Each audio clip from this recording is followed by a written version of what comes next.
celui qui serait le plus simple et celui qui serait une victoire pour la démocratie américaine elle-même, ce serait bien sûr un raz-de-marée pour Joe Biden, un raz-de-marée incontestable, aussi bien en voix donc populaire, comme on dit, qu'au collège électoral.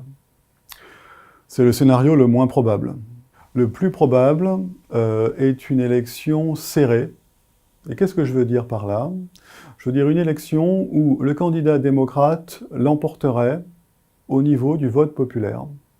Et ça, je crois qu'il n'y a pas d'hésitation à avoir quand on regarde les sondages actuels. Les sondages actuels montrent une avance de Biden au niveau national qui est à 10 points devant Trump. Et dans les États charnières, Pennsylvanie, Ohio, Wisconsin, l'avance de Biden est moindre, mais elle est quand même assez forte. Et Biden aborde l'élection en meilleure position que Hillary Clinton en 2016. Hillary Clinton aussi avait de l'avance dans les sondages.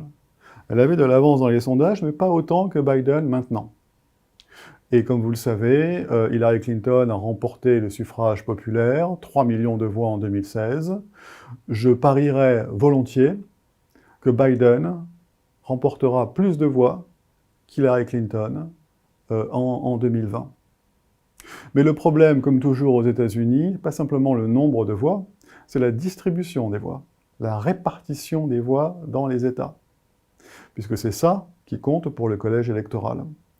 Et au niveau du collège électoral, il est assez vraisemblable que Trump réussisse à mobiliser sa base dans des États clés.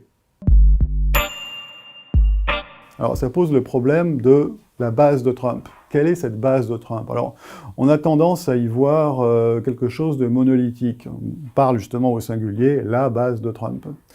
Mais les choses sont un petit peu plus compliquées que ça. Moi, je verrais dans la base de Trump au moins 2 éléments. Il y a d'abord cet électorat du Midwest, qui est un électorat déclassé, un électorat menacé, d'ouvriers, de petites classes moyennes, qui ont en fait subi de plein fouet la libéralisation commerciale. Leur entreprise a fermé, ils ont été licenciés. Pour eux, le rêve américain est littéralement un rêve. C'est quelque chose qu'ils ne pourront jamais atteindre. Et Trump a joué des peurs de cet électorat avec un grand art.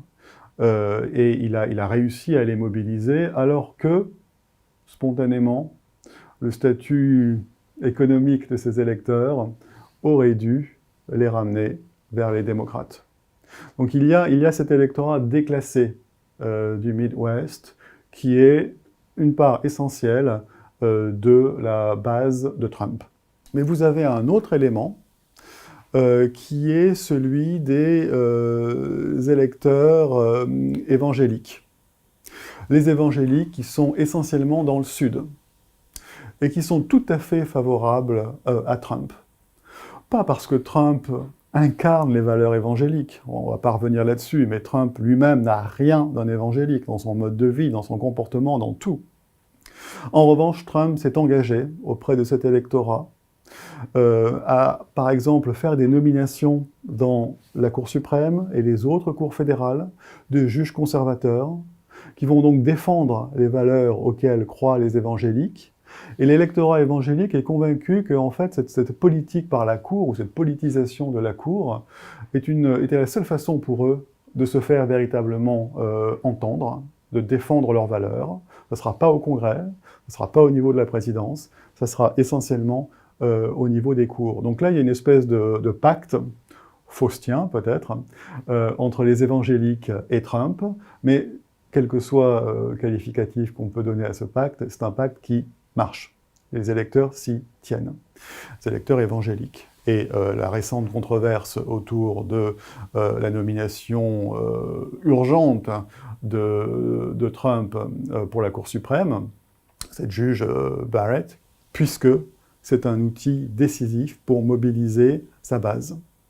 Et plus généralement, dans le contexte électoral américain de passivité, de très grande passivité électorale, La mobilisation de la base à des endroits stratégiques du pays, ça peut faire l'élection. C'est vrai dans tous les pays, bien sûr, mais c'est particulièrement vrai aux États-Unis à cause de l'importance de la distribution, répartition des électeurs, localisation des électeurs pour remporter certains États. Le rapport que Trump a avec cette base, c'est un rapport de fan club enthousiaste. Trump représente pour ces gens-là le succès, la force, la vitalité, un peu comme un animateur télé véritablement, hein, quelqu'un qui envoie un geyser ou une énergie qui mobilise les gens. Donc il y a vraiment un lien presque fusionnel avec cette base-là. Et puis, vous avez, mais là je ne dirais pas que c'est la base électorale, vous avez les électeurs républicains, entre guillemets, traditionnels, les hauts revenus par exemple, qui votent Trump parce que Trump, tout simplement, est le candidat du parti. Donc pour eux, il n'y a pas d'enthousiasme pour Trump, mais simplement c'est le candidat de leur parti, donc ils votent pour le candidat de leur parti. Le label partisan est quelque chose qui compte énormément pour eux.